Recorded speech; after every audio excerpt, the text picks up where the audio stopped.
Fala, meu povo! Bem-vindos a mais um vídeo de Game of Thrones, dessa 8ª e última temporada que tá deixando todo mundo com taquicardia todo dia.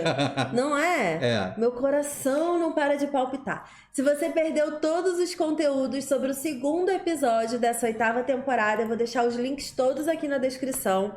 Tem uma playlist especial da 8ª temporada aqui no canal. Vou deixar o link aqui na descrição também. Assim você pode aproveitar todos os conteúdos e ficar em dia com tudo que a gente tá falando aqui e lá no canal de lives. Inclusive, pra galera que não sabe que tá tendo live, tá tendo live. Tá tendo live todo domingo, depois do episódio de Game of Thrones. É só você cair lá e...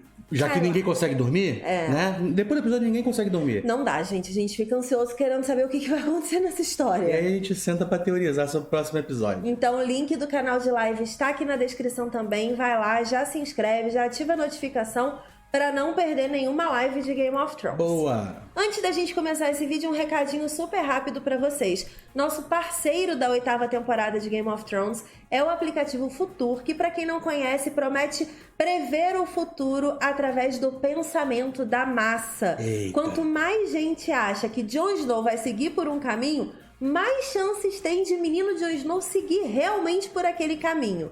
O Futur está disponível tanto para iOS quanto para Android e também pelo computador. Teve muita gente com essa dúvida na última semana. Então sim, você consegue acessar pelo computador.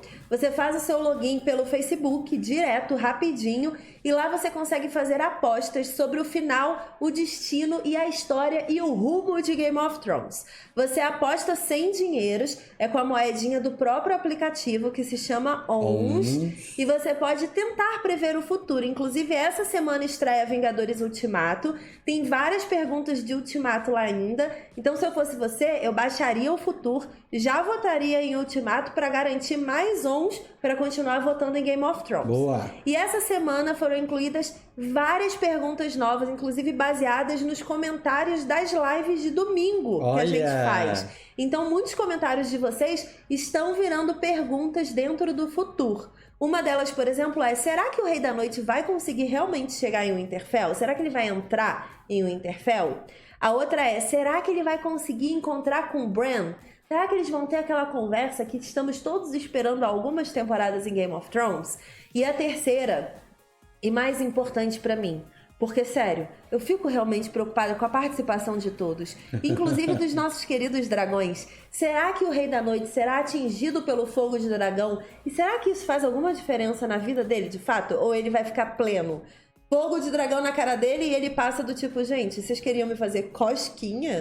Não se sabe. Nossa, seria surpreendente. Seria bizarro. O link do Futur tá aqui na descrição. Baixa no seu celular ou acessa pelo seu computador. Segue a gente lá também. Coxinha Nerd é o nosso perfil. O link para seguir a gente também tá aqui na descrição. Boa! E o link da categoria direto da temporada final de Game of Thrones também vai estar aqui na descrição. Obrigada, Futur, pela parceria.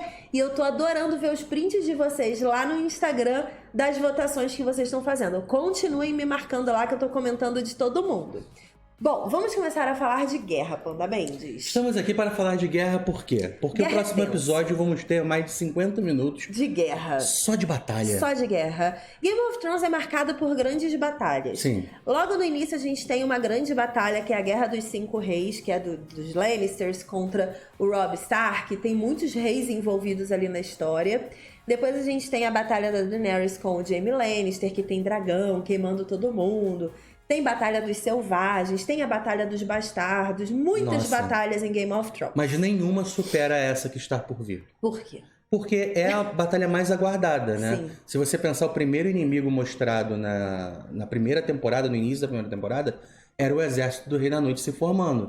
Então a gente está desde a primeira temporada vendo um exército se formar. Nada foi feito contra isso. O exército cresceu, está ali na porta do castelo e eles vão ter que defender os vivos, o direito de estar vivo. É. Cara, o Jon Snow, ele tá há algumas temporadas tentando entender qual é a motivação do Rei da Noite, tentando entender o que ele quer de fato e para onde ele tá indo. No momento que ele entendeu, mais ou menos, qual era o destino do Rei da Noite, que é o continente onde estão os vivos, para além da muralha, Ele falou, cara, não dá pra defender sozinho, preciso de ajuda. E foi aí que ele foi em busca da Daenerys para que ela viesse ao norte junto com seus dragões e exército para defender o continente de Westeros. A ideia é manter o continente vivo para que um dia se defina quem vai sentar no trono de ferro. É muito mais importante você ter um reino para reinar. E ele tá em busca dessa defesa. Teoricamente, Jon Snow não quer atacar ninguém. Ele não estaria em guerra se o Rei da Noite não estivesse investindo contra o continente. Mas é aí que começa a parada da arte da guerra, né? Jon Snow, ele está preocupado em defender sem ter o conhecimento. E o conhecimento está ali do lado dele. O conhecimento do porquê o Rei da Noite está atacando. A gente descobre no último episódio que o motivo do Rei da Noite atacar é uma pessoa. Não é o motivo dele atacar. O motivo dele estar caminhando. Porque é muito diferente. Ele não atacou ainda. Eu vi algumas pessoas falando assim, não, ele atacou sim, ele matou todo mundo da casa Amber. Ele matou todo mundo para deixar um recado. Eu sei que é bizarro tentar defender um vilão, eu sei que é bizarro eu tentar encontrar argumentos, mas eu sempre tento. É porque ser um vilão que mata sem propósito é tipo Coringa. O Coringa é um vilão que mata sem propósito. Ele mata porque ele ri disso, porque ele acha divertido. O Rei da Noite mata estrategicamente. Se você analisar toda a trajetória do personagem, ele não mata sem propósito. Ele mata com objetivos. E aí chega o ponto de que a maior fraqueza do exército do Jon Snow é que ele não entende o inimigo dele. Exatamente. Ele não entende, ele tá levando o Rei da Noite como um monstro. E não como um líder de um exército extremamente poderoso que pensa, que tem estratégia. O exército não pensa. Mas eles só agem com o comando do Rei da Noite. E isso é muito importante. Porque o Jon Snow tá lidando com pessoas que têm mente própria. E todas aquelas pessoas que estão no exército de Winterfell são pessoas que perderam alguma coisa já pro Rei da Noite. São pessoas que têm vinganças pessoais para fazer também. E o exército do Rei da Noite tem nada contra ninguém. Eles obedecem uma ordem como se fosse um gado. O exército da Daenerys é o que mais se aproxima, né? Que eles são preparados e eles realmente seguem a ordem. Eles não agem por impulso e eles não têm motivação de guerra. São soldados treinados. Eles são soldados treinados e a motivação de guerra vem da ordem de guerra. Isso. Vai, eles vão. Se não vai, eles não vão. É basicamente isso. Só que, por exemplo, a galera do flanco esquerdo, que é a galera da Brienne, que é a galera lá da Sociedade da Lareira, todos eles são guerreiros com sede de morte. Eles querem matar, eles querem participar. Talvez eles façam competição interna. O Tormund é muito assim, de ir matando e ir competindo, uma parada meio Senhor dos Anéis, assim, sabe? Eles são assim. Eles são mais brabos, realmente, mais bárbaros na hora de agir. Então, existe uma possibilidade muito grande da gente ter baixas nessa guerra por impulsividade, do lado de Jon Snow. O que a gente está mais preocupado, pelo menos aqui do nosso lado, de teorizadores... A gente não tá dormindo? É o quê, Panda Mendes? Qual vai ser a estratégia do Rei da Noite nessa batalha? Pois é. Ele está caminhando para o Winterfell. Ele está indo naquela direção. O maior inimigo que eles acham são os Whites ou os zumbis que estão ali como exércitos, mas o frio é um grande inimigo também dessa guerra. Ele traz o frio, né? Exato. O frio vai piorar quando ele chegar. Então, o que a gente sabe do Rei da Noite? O Bran, no episódio anterior, falou, ele tá vindo me encontrar. Isso. Então, a gente sabe que o Rei da Noite, o líder, precisa encontrar o Bran. Isso. A gente não viu esse cara na frente do exército. Não. Nesse episódio que passou. E no teaser mostrou um pouquinho de um dragão voando com alguém nas costas, a gente acha que é ele. Exato. Mesmo que não seja ele tá com o dragão. Porque o dragão não vai vir andando, passeando pleno e belo junto com o exército de mortos-vivos que anda devagar. Exato. Isso já foi falado. Eles são lentos. Então, provavelmente, o Rei da Noite está vindo com um dragão. Eles estão todos vindo para Winterfell. Beleza. No momento que eles chegaram ali agora, eles acabaram de chegar, né? No final do segundo episódio. Que eles chegaram ali agora, provavelmente o Rei da Noite está por cima. Se o Bran está se colocando estrategicamente no pátio de Winterfell... A outra ponta da guerra. Aonde tem árvore e coração... O que a gente precisa primeiro pensar para entender a estratégia do Rei da Noite? Ele vai de encontro direto ao Bran, ignorando a atitude dos seus comandados lá do exército... Ou ele vai participar da guerra e depois ele vai até o Bran? Então, eu acho que assim, vão existir duas frentes. A frente do exército, que não vai atacar. Tá. O frio vai aumentar. E o exército que está do lado de fora do castelo, dos Imaculados, dos Dothraki e até o da Brienne, eles vão sentir esse frio pegar mais forte. E enquanto eles estiverem parados, não vai ter batalha nenhuma e a galera vai sofrer. O Rei da Noite deve fazer algum ataque dentro de um Winterfell, levantando morto, mexendo na cripta, atacando o dragão. Você acha que vem por baixo e pela frente? Eu acho que primeiro o Rei da Noite vai atacar dentro de Winterfell com o dragão, ou com os mortos que ele pode levantar disso. Com o dragão não dá pra ele atacar dentro de Winterfell. Com fogo. Ele sobrevoa e passa fogo em todo mundo. Ah, entendi. Eu achei que era dentro mesmo. Não, isso não é dentro, isso é por fora cima, ainda. Tá. Eu acho que ele faz um ataque aéreo, e aí a galera que morrer já levanta de exército lá dentro dele.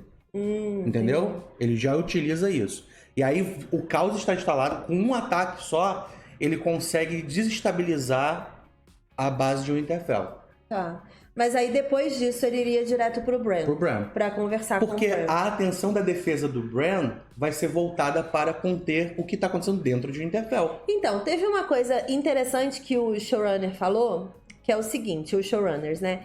Que é o seguinte, essa trama dessa batalha de 55 minutos, a gente vai ter a trama principal, e aí depois ele disse que a gente vai ter subtramas dentro da trama principal, e cada subtrama vai ter mais subtramas. Então, são tipo 3 camadas de subtramas que a gente vai ter. Muita coisa. E isso tudo tentando amarrar ponta solta da história. Eu acho que vai acontecer uma grande guerra enquanto conversas vão acontecer em paralelo. Independente de tudo isso, a gente tem, por exemplo, conversas inacabadas do Jon Snow com a Daenerys.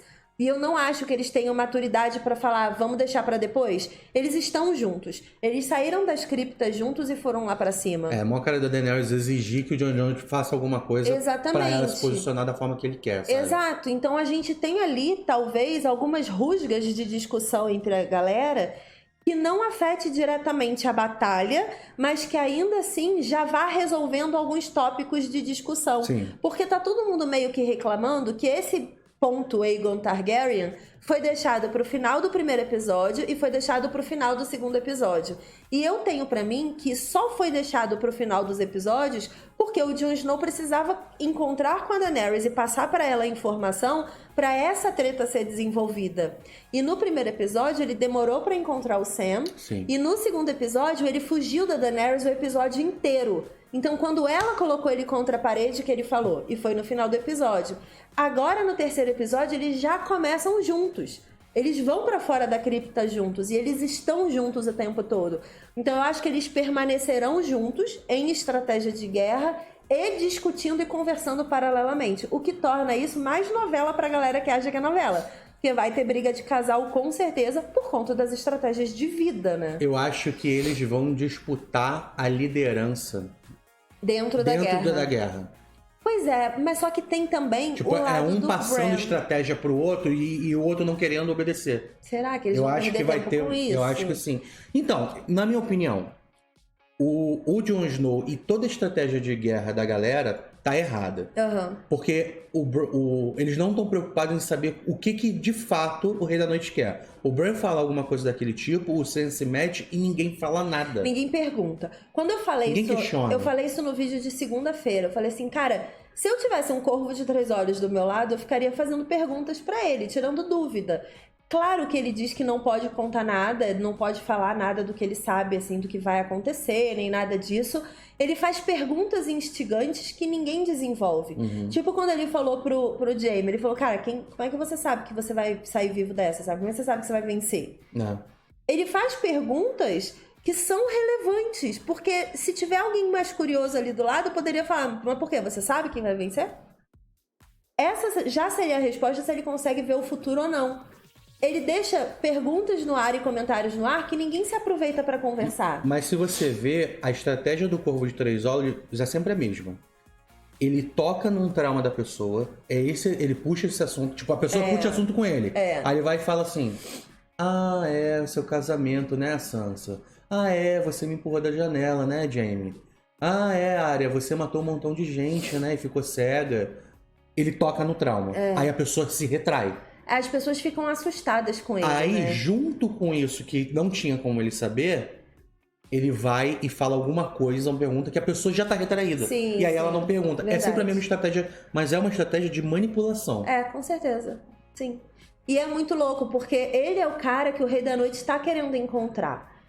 Eu não sei se ficou claro pra todo mundo que, teoricamente, protegendo ele ali no pátio de Winterfell, vai ter o Theon Greyjoy, o Jon Snow e a Daenerys meio que também vão focar muito ali, mesmo estando em guerra, e os dragões também. Uhum. Eles serão meio que backups, assim, da proteção do Bran. Só que o Rei da Noite, se o objetivo dele, pessoal, é encontrar o Bran, pensando friamente numa estrutura de guerra, ele deixa a galera se matando e vai. Por isso que eu acho que ele não vai atacar o Winterfell.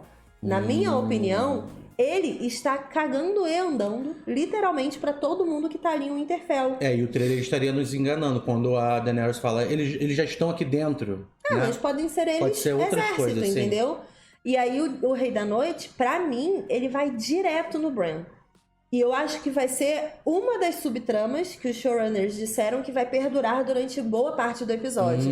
Porque não é uma conversa objetiva, concorda? São dois seres milenares se encontrando ali. Existe um ranço milenário ali que a gente não sabe qual é exatamente. E o Corvo de Três Olhos, ele se acha muito o poderoso chefão da história. Sim. O Rei da Noite tem o ranço. E a gente sabe que ele tem o ranço e ele tá trabalhado nisso. Não é uma conversa simples. Não é uma conversa em que um dos dois acredite que exista um ponto de equilíbrio. Eles acham que eles precisam se matar, de verdade. Tanto que o Bran, ele está insistindo na guerra, na necessidade da guerra, na necessidade da defesa. Se o Corvo de Três Olhos realmente estivesse disposto a se entender com o Rei da Noite em qualquer nível, ele, como um ser sábio, não incentivaria a guerra. E ele tá botando pessoas reais em frente de batalha. Ele sabe que tá errado. Ele sabe que é ele que precisa de defesa. Corvo vilão. Tô falando. Esse corvo não me engana, gente. Olha, nesse próximo domingo, quando me aparecer o Corvo de Três Olhos e a história fizer isso aqui, ó, pá, e todo mundo fizer... A gente tá avisando aqui, ó, 3 eu vou semanas falar, já. gente, eu sempre soube. Agora, se isso não acontecer, muitos de vocês vão falar, nossa, a Cris deve estar no chão. Provavelmente estarei. Estaremos. Estarei no chão. Cara, não tem uma estratégia bem definida, eu acho, pra essa guerra. Então, eu acho que a estratégia de guerra é falha. É, porque ela A vai gente vai sincronizada, perder, né? exatamente, a gente vai perder um montão de personagens importantes. Por Eu acho que besteira. o núcleo da Brienne é o que a gente vai mais sofrer. É, também acho. Até porque eles fizeram a gente se apegar a essa galera, né? É. Nesse último episódio. E a estratégia da Brienne é a mesma estratégia da Batalha do Bastardo, se você kamikaze. pensar. Exato. Cara, eu acho que é uma guerra perdida por ela não ser sincronizada. Basicamente é isso. A Daenerys já declarou que tá nessa guerra pelo Jon Snow. O Jon Snow tá nessa guerra porque ele tem que defender. Ele é um patrulheiro acima de tudo. Então ele precisa se colocar à frente para defender o povo. É isso que ele tá fazendo. A Sansa tá fazendo isso porque o Jon Snow falou, temos que fazer isso. Todo o restante tá fazendo isso ali porque o Jon Snow falou, gente, a gente tem que defender, senão amanhã vai estar todo mundo morto. Então as motivações das pessoas, elas não são muito claras para estar nesse exército dos vivos aqui. Eu tô pensando aqui agora. O Corvo de Três Olhos, ele tava dentro daquela árvore, cercada de esqueletos, cercada de um montão de gente. Ele tava prisioneiro naquela árvore. Ele tava prisioneiro, né? No momento que ele saiu, que ele passou pela muralha, o Rei da Noite veio. E se o mal que fica depois da muralha, que os... For o Corvo de Três For o Olhos. Corvo de Três Olhos. Corvo vilão. Corvo vilão. Cara. Comenta aí o que você acha da estratégia de guerra do Rei da Noite, da estratégia de guerra do Jon Snow. Recomende Sun Tzu pra esse povo ler, porque a arte da guerra está faltando em Game of Thrones. Comenta aí que a gente quer saber a sua opinião. Obrigada a todo mundo que assistiu e a gente se encontra hoje à noite aqui no canal com mais um vídeo e domingo pós-episódio com a live lá no canal de live. Boa! Beijo e até a próxima. Tchau. Tchau!